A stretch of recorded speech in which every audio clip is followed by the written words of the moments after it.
ಈಗ ಒಂದು ರೀಡಿಂಗ್ ಮಾಡೋಣ ನೋಡಿ. ಇದು ಬೇಸಿಕ್ಕು ಡೊರೆನ್ ವರ್ಚೋ ಅಂತ ಅವ್ರದ್ದು ಡೆಕ್ ಇದು. ಸೊ ಇದರಲ್ಲಿ ನಾವು ರೆಗ್ಯುಲರ್ ಆಗಿ ರೀಡ್ ಮಾಡಬೇಕಾದ್ರೆ ಸೆಲೆಟಿಕ್ ಸ್ಪ್ರೆಡ್ ಅಂತ ಒಂದು 10 ಕಾರ್ಡೆಲ್ಲ ತೆಗೆದು ಅವ್ರದ್ದು at present situation, past, future ಎಲ್ಲ ನಮಗೆ ಗೊತ್ತಾಗುತ್ತೆ ಜಾತಕದಲ್ಲಿ ಕುಂಡ್ಲಿ ನೋಡ್ದಂಗೆ. ಓಕೆನಾ?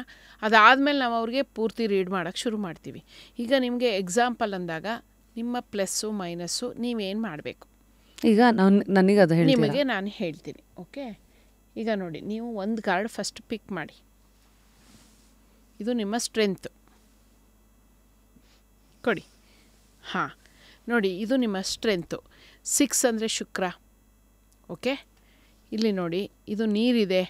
ನೀರಂದರೆ ಕಷ್ಟದಲ್ಲಿರೋದು, ಎಮೋಷನಲಿ ಡಿಸ್ಟರ್ಬೆನ್ಸ್ ಇರೋರು. ಓಕೆ, ಅಂದರೆ ಲೇಡೀಸು. ಶುಕ್ರ ಅಂದರೆ ಲೇಡೀಸು. ಇದೆಲ್ಲ ಸ್ವಾರ್ಡ್ಸ್ ಅಂತಂದರೆ ನಮ್ಮ ಥಾಟ್ಸು, ಪ್ಲ್ಯಾನಿಂಗು, ಯೋಚನೆಗಳು, ಡಿಪ್ರೆಷನ್ನು, ಆ ಥರ. ಸೊ ನೀವೇನು ಮಾಡ್ತೀರಿ, ತುಂಬ ಕಷ್ಟದಲ್ಲಿರುವಂತಹ ಲೇಡೀಸು, ಎಮೋಷನಲಿ ಡಿಸ್ಟರ್ಬ್ ಇರೋರನ್ನ ಆಚೆ ಕರ್ಕೊಂಡು ಹೋಗೋಕ್ಕೆ ಹೆಲ್ಪ್ ಮಾಡ್ತೀರಂತೆ. ಅದು ನಿಮ್ಮ ಸ್ಟ್ರೆಂತ್. ನೀವು ಮೇ ಬಿ ಆ ಥರ ಏನಾದರೂ ಮಾಡ್ತಾ ಇರ್ಬೋದು, ಸರ್ವೀಸ್ ಓರಿಯೆಂಟೆಡ್ ಆಗೋ ಬೇರೆದ್ರಲ್ಲೋ ನೀವೇನೋ ಮಾಡ್ತಿರ್ಬೋದು. ಸೊ ಇಲ್ಲಿ ನಿಮಗೆ ಶುಕ್ರ ಸ್ಟ್ರೆಂತು. ಸೊ ಅದು ನಿಮಗೆ ಪ್ಲಸ್ ಪಾಯಿಂಟ್. ಆ ಶುಕ್ರ ಸ್ಟ್ರೆಂತ್ ಇರೋದ್ರಿಂದನೇ ನೀವು ಈ ಫೀಲ್ಡಲ್ಲಿರೋದು ಕೂಡ. ಆಯಿತಾ? ಕ್ರಿಯೇಟಿವ್ ಫೀಲ್ಡಲ್ಲಿ ಇರಬೇಕಾದ್ರೆ ಶುಕ್ರ ಚೆನ್ನಾಗಿರಬೇಕು. ಓಕೆ, ಇದು ನಿಮ್ಮ ಸ್ಟ್ರೆಂತ್ ಆಯಿತು. ಈಗ ನಿಮ್ಮ ವೀಕ್ನೆಸ್ ತೆಗಿರಿ.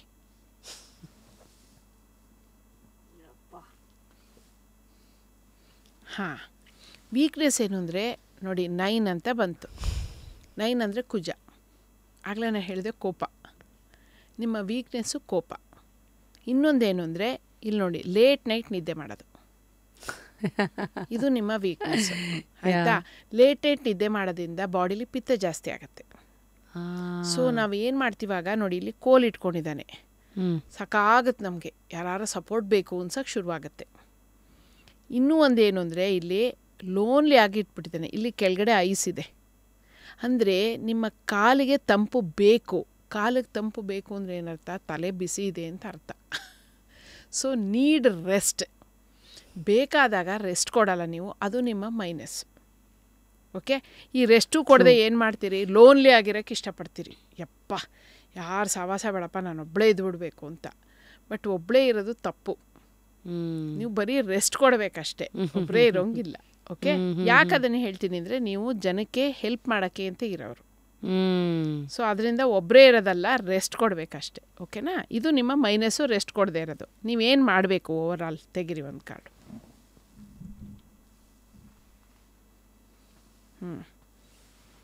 ಓವರ್ ಆಲ್ ನೀವು ಮಾಡಬೇಕಾಗಿರೋದು ಕನ್ಫ್ಯೂಷನ್ಲಿರೋರನ್ನ ಕ್ಲಾರಿಟಿ ಕೊಡೋದು. ಎಗೇನ್ ನೋಡಿ, ನಂಬರ್ 7 ಬಂದರೆ ಕೇತು, ನಾಲೆಡ್ಜ್.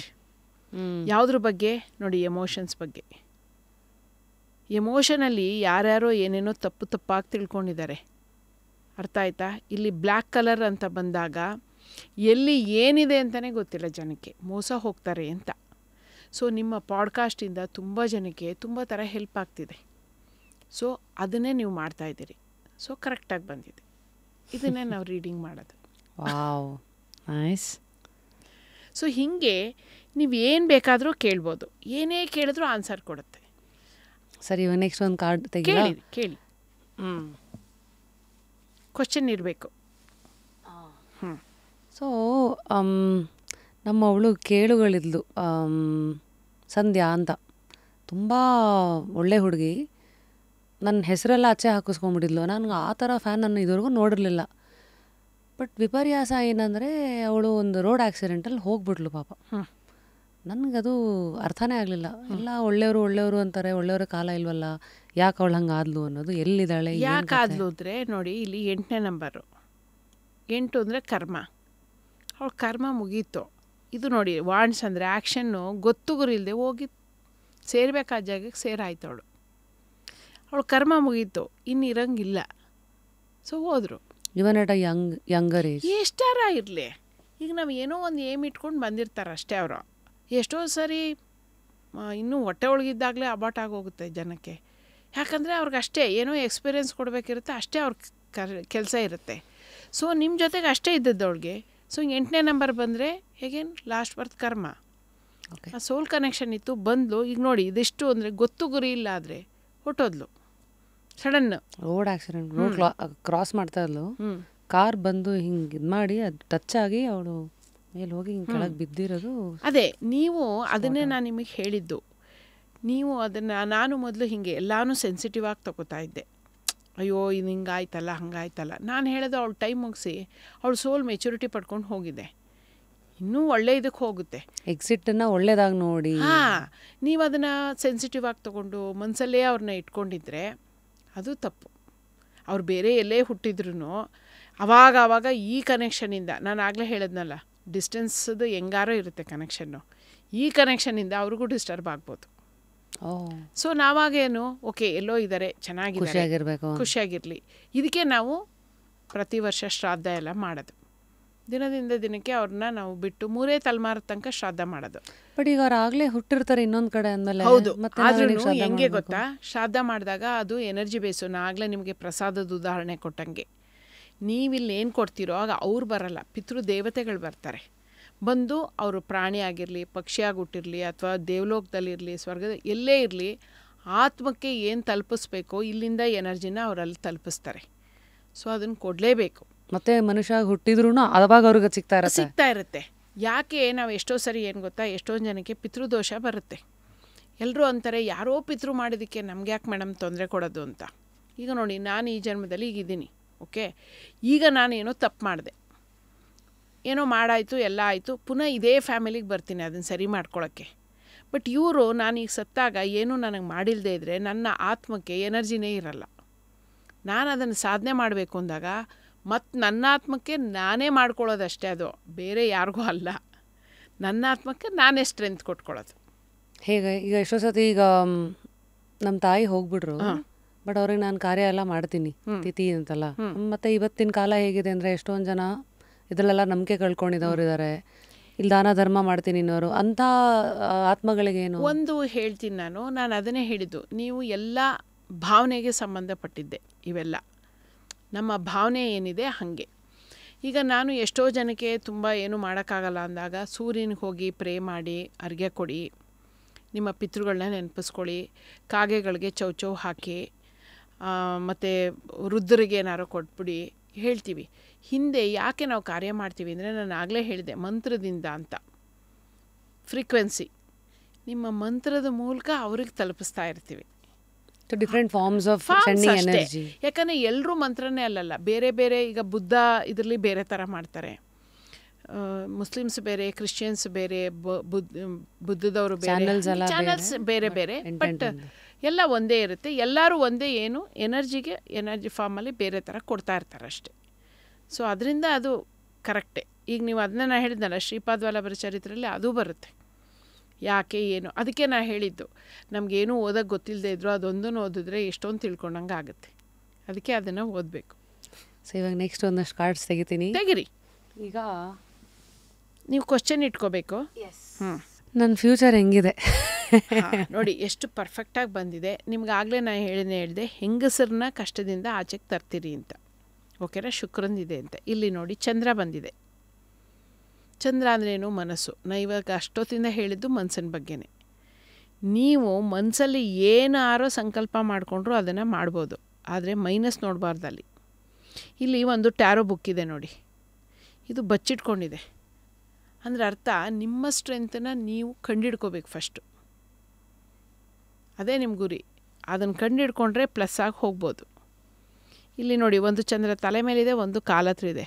ಅಂದರೆ ಅರ್ಥ ಏನು, ಕಾಲತ್ರ ಇದೆ ಅಂದರೆ ನಿಮ್ಮ ಮನಸ್ಸು ನಿಮ್ಮ ಕಂಟ್ರೋಲಲ್ಲಿ ಇಟ್ಕೋಬೇಕು. ನೀವು ಯಾರ್ಯಾರೋ ಹೇಳಿದ್ರು, ಏನೇನೋ ಹೇಳ್ತಾರೆ, ಯಾಕಂದರೆ ನೀವು ಈಗ ಮಾಡ್ತಾ ಇರೋ ಜಾಗದಲ್ಲಿ ಹಾಗಿದೆ. ಇವತ್ತೊಬ್ರು ಹೇಳ್ತಾರೆ, ನಾಳೆ ಬಂದು ಇನ್ನೊಬ್ರು ಇದಿಲ್ಲ ಅಂತಾರೆ, ನಾಳಿದ್ದು ಬಂದು ಇನ್ನೊಬ್ರು ಅಂತಾರೆ.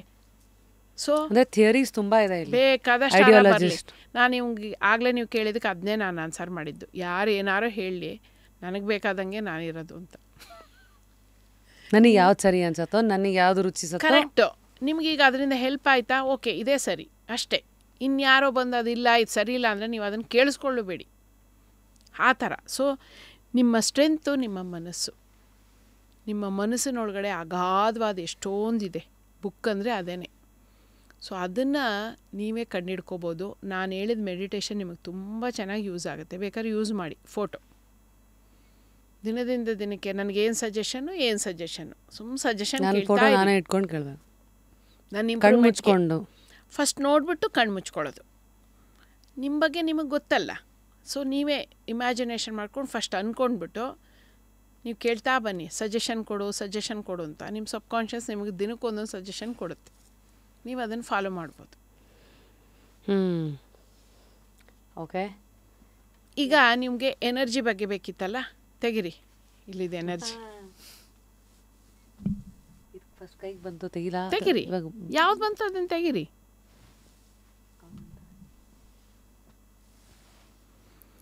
ನೋಡಿ, Ketu energy.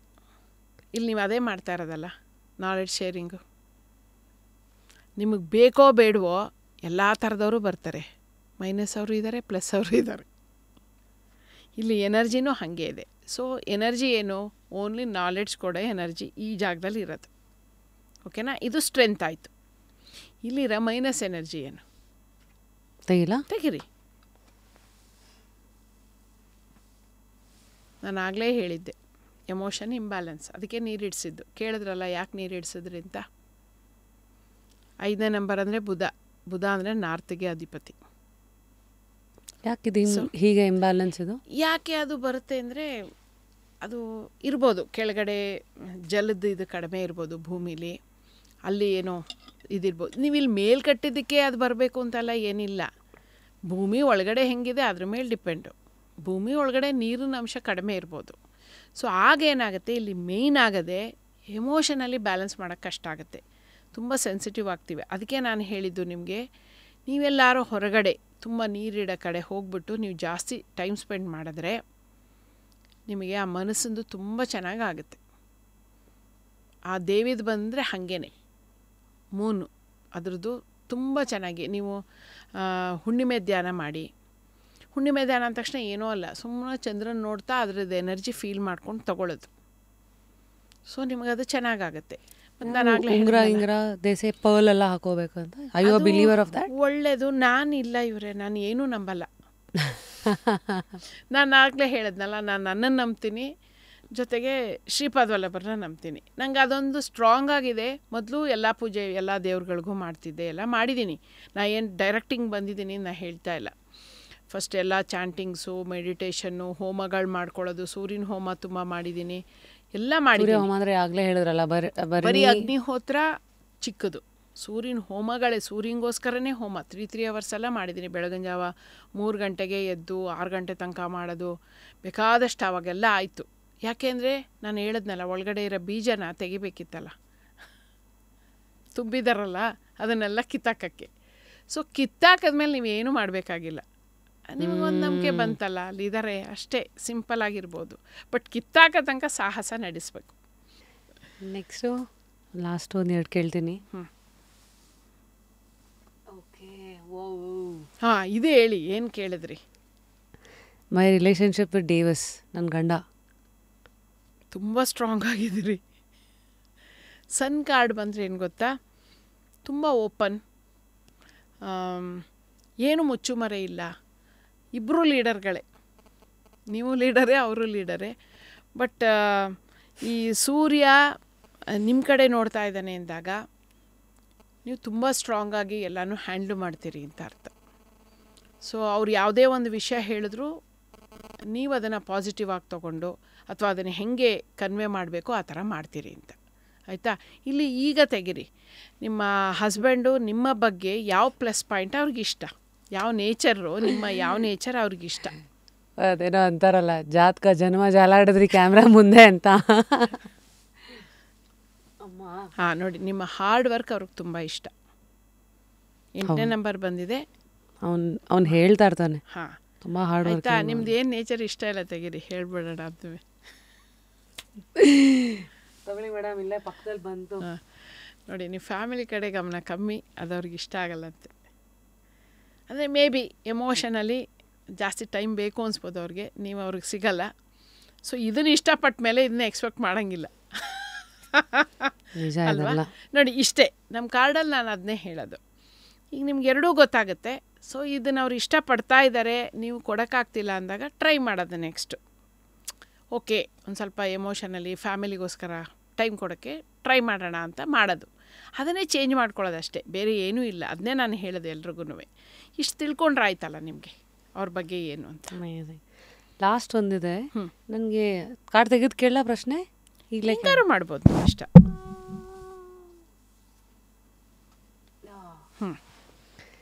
Think last week I was, ಈಗ ಒಂದು 2-3 ದಿವಸದಿಂದ emotionally I was two disturb. ಹೌದು, ಯಾಕಂದರೆ ಇಲ್ಲಿ ನಿಮಗೆ ಯಾವುದೋ ಒಂದು ಅಂದರೆ ಇದು ತಂದೆ ಫಿಗರ್ ಥರ, ತಂದೆ ಅಥವಾ ಗಂಡ ಅಥವಾ ಇದು ಯಾರೋ ಒಬ್ಬರು ಏನೋ ಒಂದು ರೀತಿಯಲ್ಲಿ ನಿಮಗೆ ಡಿಸ್ಟರ್ಬ್ ಮಾಡ್ತಾ ಇದ್ದಾರೆ ಅಂತ. ಅದು ಪ್ಲಸ್ ಇರ್ಬೋದು, ಮೈನಸ್ ಇರ್ಬೋದು. ನೀವು ಸೆನ್ಸಿಟಿವ್ ಆಗಿ ಅವ್ರ ಕಡೆ ಗಮನ ಕೊಟ್ಟಿಲ್ಲ ಅಂತ ನಿಮಗೆ ಅನಿಸ್ಬೋದು, ಅಥವಾ ಅವ್ರ ಜೊತೆ ಎನರ್ಜಿ ವೈಸಲ್ಲಿ, ಎಮೋಷನ್ ವೈಸಲ್ಲಿ ನೋಡಿ ಏನೋ ಹರ್ಟ್ ಮಾಡಿಬಿಟ್ಟಿದ್ದಾರೆ ನಿಮಗೆ. ಅದು ನಿಮಗೆ ಸೆನ್ಸಿಟಿವ್ ಆಗಿ ಕಾಡ್ತಾ ಇರೋದು. ಯಾವುದಾರೋ ಹಂಗಿದೆಯಾ ಇನ್ಸಿಡೆಂಟ್ ಏನಾರು ಆಗಿತ್ತಾ ನಿಮಗೆ, ನೀವೇ ಥಿಂಕ್ ಮಾಡ್ಕೊಳ್ಳಿ ಆಯಿತಾ. ಒಂದು ವಾರ ಅಂದ ತಕ್ಷಣ ಒಂದು ವಾರದಲ್ಲೇ ಆಗಿರಬೇಕು ಅಂತಿಲ್ಲ. ಒಂದು ತಿಂಗಳೊಳಗಡೆ ಏನೋ ಇದು ನೀವು ಎಕ್ಸ್ಪೆಕ್ಟೇ ಮಾಡಿರಲ್ಲ ಅವರಿಂದ. ಆ ಥರ ಫ್ರೆಂಡ್ಸು ಯಾರಾದರೂ ಆಗ್ಬೋದು. ಬಟ್ ಅದು ಜೆಂಟ್ಸ್ ಫಿಗರು. ಇಲ್ಲಿ ಏನು ಬರುತ್ತೆ ಅಂದರೆ ನೋಡಿ, ಗಂಡಸರಲ್ಲಿ ಎಮೋಷನ್ ಬಂದರೆ ನಾವು ಹೇಳ್ತೀವಲ್ಲ, ನಂಬಲ್ಲ ನಾವು. ಅಂದರೆ ಹೆಂಗಸರು ತುಂಬ ಲಾಜಿಕಾಗಿ ಥಿಂಕ್ ಮಾಡಲ್ಲ, ಗಂಡಸರು ಎಮೋಷನ್ ಥಿಂಕ್ ಮಾಡೋದು ಕಮ್ಮಿ. ಯಾವುದೋ ಒಂದು ನೀವು ಗೆಸ್ಸೇ ಮಾಡದೆ ಅವರು ಸಡನ್ನಾಗಿ ನಿಮ್ಮನ್ನ ಹರ್ಟ್ ಮಾಡಿದರೆ ಬ್ಯಾಕ್ ಸ್ಟಬನ್ ಆಗೋದು ತುಂಬ ಹತ್ತಿರದವರಿಂದನೇ. ಸೊ ನಿಮ್ಗೆ ಅದು ನೊಂದುಬಿಟ್ಟಿದೆ, ಅದನ್ನು ಆಚೆಗೆ ಹಾಕೋಕ್ಕೆ ಗೊತ್ತಾಗ್ತಿಲ್ಲ. ನೀವು ಅಂದ್ಕೊಂಬಿಟ್ಟಿದ್ದೀರಿ ನಾನು ಆಚೆಗೆ ಹಾಕ್ಬಿಟ್ಟೆ, ಮರ್ತುಬಿಟ್ಟೆ ಅಂತ. ಬಟ್ ನೀವು ಅದನ್ನು ಮರಿತಾ ಇಲ್ಲ ಅಂತ. ಸೊ ಅದು ಯಾವಾಗಲೋ ಏನೋ ಒಂದು ಸಿಚುವೇಷನಲ್ಲಿ ಟ್ರಿಗರ್ ಆಗ್ತಾಯಿದೆ ನಿಮಗೆ, ಅದಕ್ಕೆ ನೀವು ಅದರಿಂದ ಆಚೆಗೆ ಬರ್ತಾಯಿಲ್ಲ. ಇದು ಮೇ ಬಿ ನೀವು ಒಂದು ಸ್ವಲ್ಪ ಥಿಂಕ್ ಮಾಡಿ ಅದ್ರ ಬಗ್ಗೆ ಜೋರಾಗಿ ಹತ್ತುಬಿಟ್ರೆ. ನಾನು ಅದಕ್ಕೆ ಹೆಣ್ಮಕ್ಳಿಗೆ ಹೇಳ್ತೀನಿ, ಅಳು ಬಂದರೆ ಅಳಿ, ನಗು ಬಂದರೆ ನಗಿಪ್ಪ, ಪ್ಲೀಸ್ ನಗಿ ಅಳಿ ಎರಡೂ ಮಾಡಬೇಕು, ಇಡಬಾರ್ದು. ಅದು ಕೋಪಕ್ಕಾರ ನಾವು ಕಂಟ್ರೋಲ್ ಮಾಡಿ ಇಟ್ಬಿಟ್ರೆ ಅದು ಬ್ಲಾಕ್ ಆಗಿಬಿಡತ್ತೆ. ನಾನು ಅದನ್ನೇ ಆ್ಯಕ್ಚುಲಿ ಇದು ಮಾಡೋಕ್ಕೆ ಮುಂಚೆ ಹೇಳ್ತಾ ಇದ್ದೆ, ಯಾಕೆ ಎಮೋಷನಲ್ಲಿ ಇಷ್ಟು ಡಿಸ್ಟರ್ಬೆನ್ಸ್ ಬರ್ತಿದೆ ನೋಡಿ, ಅದು ಕ್ಯಾರಿ ಆಗಿದೆ ನಿಮಗೆ. ನೀವು ಲಾಸ್ಟ್ ವೀಕ್ ಅಂದರೆ ಅದು ಹಂಗೆ ಆಗ್ತಾ ಇರುತ್ತೆ. ನೀವು ಹಂಗಾದಾಗ ಏನಾಗುತ್ತೆ ಗೊತ್ತಾ, ಆಚೆಗೆ ಬರೋದು ಏನಿಲ್ಲ, ಸಿಂಪಲ್. ನಾನು ಹೇಳಿದ್ನಲ್ಲ, ಸ್ವಲ್ಪ ನೆನೆಸ್ಕೊಳ್ಳಿ, ಅಳಬೇಕು. ಆ ಸಿಚುವೇಶನ್ ಏನು ಅಂತ ನೀವು ಇದು ಮಾಡ್ಕೊಂಡು ಅಳಬೇಕು, ಜೋರಾಗಿ ಅಳುತ್ತು ಫ್ರೀ ಮಾಡ್ಕೋಬೇಕು. ಅದು ಮಾಡಲೇಬೇಕು ಎಲ್ರಿಗೂ. ನಾನು ಎಷ್ಟೋ ಸರಿ ರೀಡಿಂಗಲ್ಲಿ ಒಂದು ಸ್ವಲ್ಪ ಒಂದು 10 ನಿಮಿಷಕ್ಕೆ ತೆಗೆದ ತಕ್ಷಣ ಶುರುವಾಗುತ್ತೆ ಅಳು. ನಾನು ಹೇಳಿದ್ದೀನಿ, ಈ ಟೈಮ್ ನಾನು ಕನ್ಸಿಡರ್ ಮಾಡಲ್ಲ, ಒಂದು 1/4 ಗಂಟೆ ಅಳಿ ಅಂತ ಬಿಡ್ತೀನಿ. ಸೊ ಅವ್ರು ಚೆನ್ನಾಗಿ ಹತ್ತ ಮೇಲೆ ಆಮೇಲೆ ರಿಲೀಸ್ ಆಗ್ತಾರೆ, ಫ್ರೀ ಆಗ್ತಾರೆ. ಅವ್ರ ಕಣ್ಣು ನಿಮಗೆ ಗೊತ್ತಾಗುತ್ತೆ. ಈಗ ನೀವು ಅಳದೇ ಇದ್ದರೆ ಏನಾಗುತ್ತೆ ಗೊತ್ತಾ, ಅದನ್ನು ಸ್ಟೋರ್ ಮಾಡಿ ಇಟ್ಕೊಂಡ್ಬಿಡ್ತೀರಿ. ಸುಮ್ಮನೆ ಸಣ್ಣ ಸಣ್ಣ ವಿಷಯಕ್ಕೆಲ್ಲ ಟ್ರಿಗರ್ ಆಗೋಕ್ಕೆ ಶುರು ಆಗುತ್ತೆ. ಆಮೇಲೆ ಹಂಗೆ ಆಗಬಾರ್ದು, ಅದಕ್ಕೆ ಅಳಬೇಕು.